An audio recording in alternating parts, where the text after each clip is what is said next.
Dr. Elijah Carter had seen all kinds of patients during his 10-year career as a surgeon: gang members, corrupt politicians, homeless veterans, and drunkards.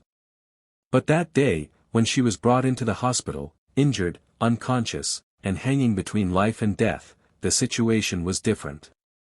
Internal bleeding, possible spleen rupture, take her to the OR immediately, the nurse screamed. Elijah didn't think for a second. His hands moved with skill, as if made for such moments.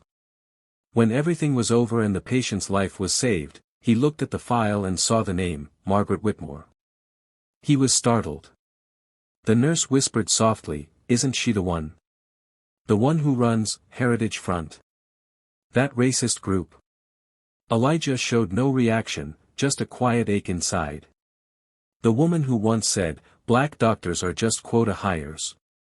Being treated by them is like accepting death," had just been saved by the same. When Margaret regained consciousness, she slowly opened her eyes. Her gaze fell on Dr. Carter, quietly checking the chart. "You," she croaked. "You operated on me?" Elijah nodded gently. "Yes, I did. You're recovering well." She twisted her face and said, "I would have rather died." Elijah stayed silent for a moment, then said, "I didn't take an oath to save only those who love me.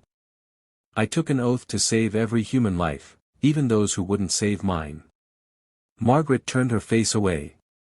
Perhaps for the first time, she had encountered a truth she had no answer for. Elijah quietly left the room.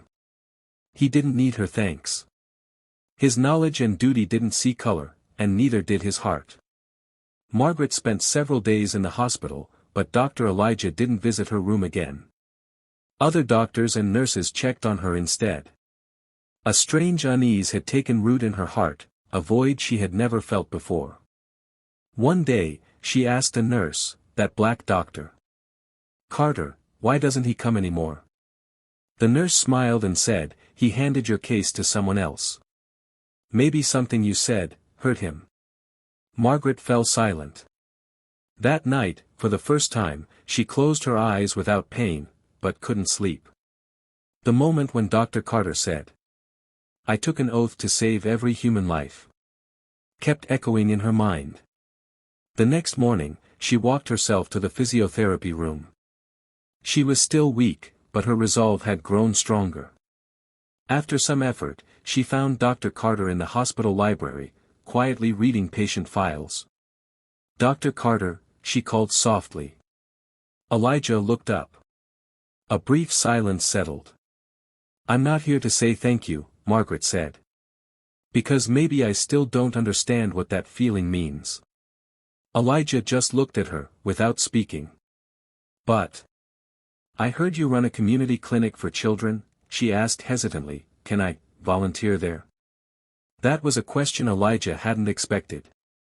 He took a deep breath and gently nodded. "If you're willing to learn, the door is open to everyone." Months passed. Margaret now came to the community clinic every week, reading books to children, organizing medicine shelves, and often quietly observing Dr. Carter's work. There was a new light in her eyes, as if someone had lit a candle in the darkness.